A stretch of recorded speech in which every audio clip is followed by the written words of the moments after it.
Feminist regrets being a slut. In her own words. In her own words. It's not me saying it, she's the one that said it. Now what's interesting about the video is, aside from the fact she's a feminist who regrets stacking up that many bodies, it's interesting because body count is a big topic nowadays, and there are more than enough women that will die on their hill of all them stacked up bodies. They've got mountains of bodies underneath them. But the point is, here we have an older woman who regrets going down that lonely street of being accepted then rejected when the men were done. That long street of broken memories, sordid, musky, late night walks home, walks of shame, with a hazy backdrop of alcohol and possibly some drugs. And in the end, what do some women end up with? Nothing! Nothing but memories. Good ones? Ask her. It's a chicken salad. Yeah, but enough waffling. City boys! Let's begin.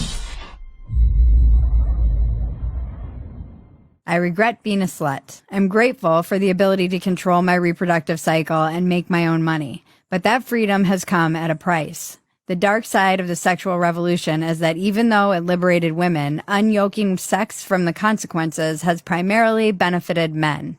But if I'm honest with myself, of the dozens of men I've been with, at least the ones I remember, I can only think of a handful I don't regret. Damn. I can only think of a handful I don't regret. Now, is it because she enjoyed those experiences? I mean, like my previous video, of all the experiences some women have, only a few of them are actually enjoyable. They can have a ton of bodies, only a few of them they will remember. Only a few of them they'd actually, talk up about. Maybe they really like those guys, or those guys actually put an effort in. So stacking up that body was worth it. The rest I would put in the category of casual, which I would define as sex that is either meaningless or mediocre or both. Interesting. If I get really honest with myself, I'd say most of these usually drunken encounters left me feeling empty and demoralized and worthless. Damn. I wouldn't have said that at the time, though.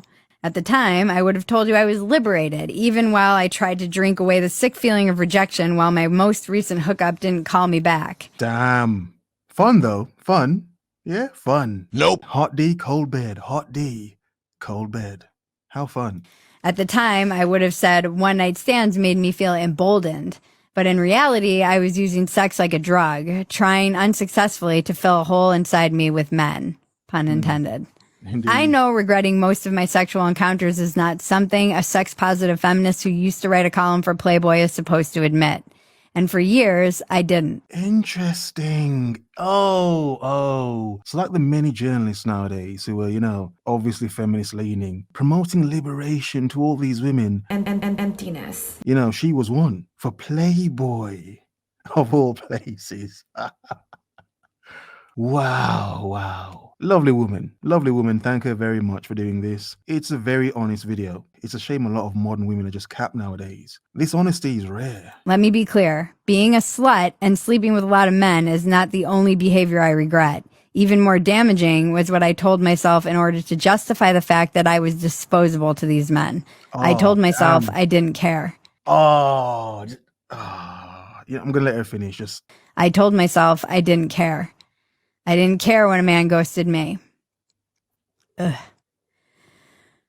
I didn't care when he left in the middle of the night or hinted that he wanted me to leave. The walks of shame, the blackouts, the anxiety. The lie I told myself for decades was, I'm not in pain, I'm empowered. I knew it would be hard to read this. I lost my virginity at 17 to my boss at a restaurant where I worked. And a year later, I experienced my first sexual trauma.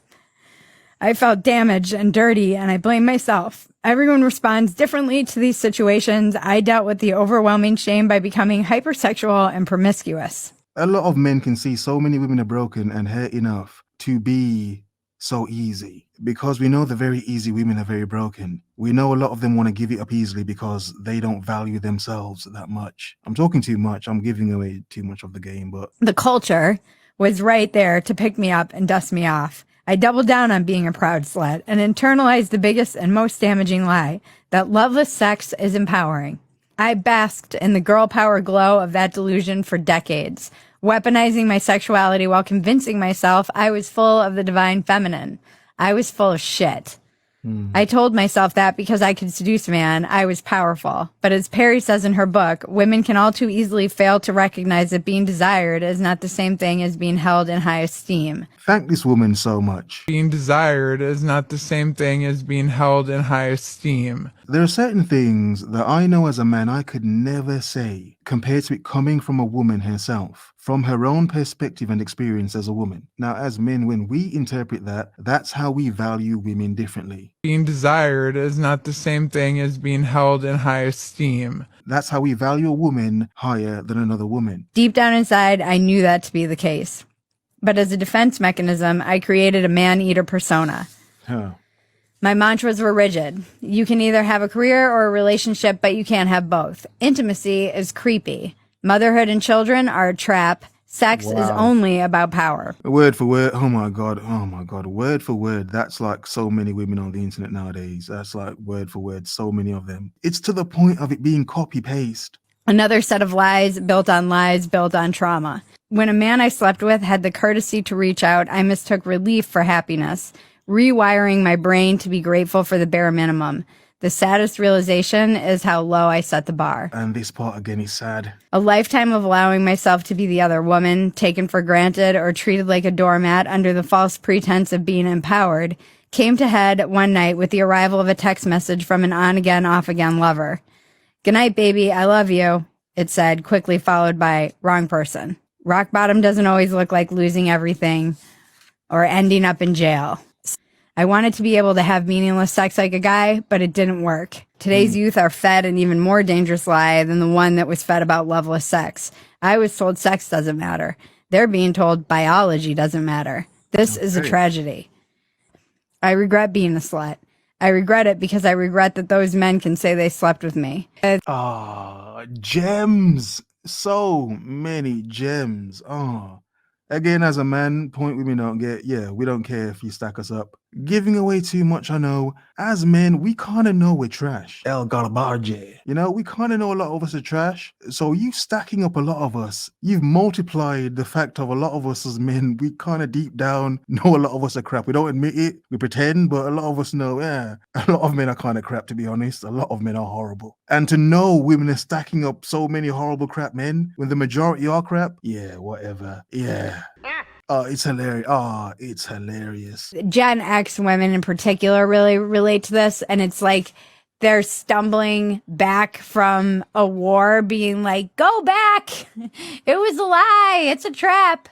It just seems like women who have been sold this kind of millennials too, in particular, the like people who grew up with Sex in the City and this idea that we can just have sex with men consequence free.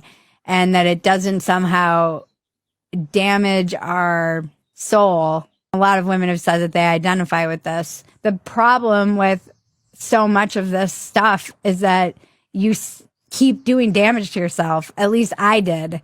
In my attempt to keep proving to myself that sex was empowering, that I could have sex like a man, I kept damaging myself, damaging my spirit and soul in ways that I didn't really fully comprehend at the time. I was too young and I was too high or drunk in many instances.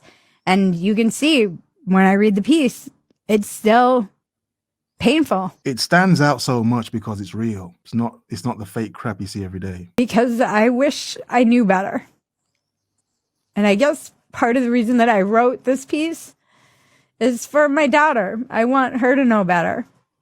And for all the young women out there, you don't have to play that game. If you feel in your heart, like, I don't think I can have sex with someone and not get attached, and I don't know the person, and I feel like it's very intimate.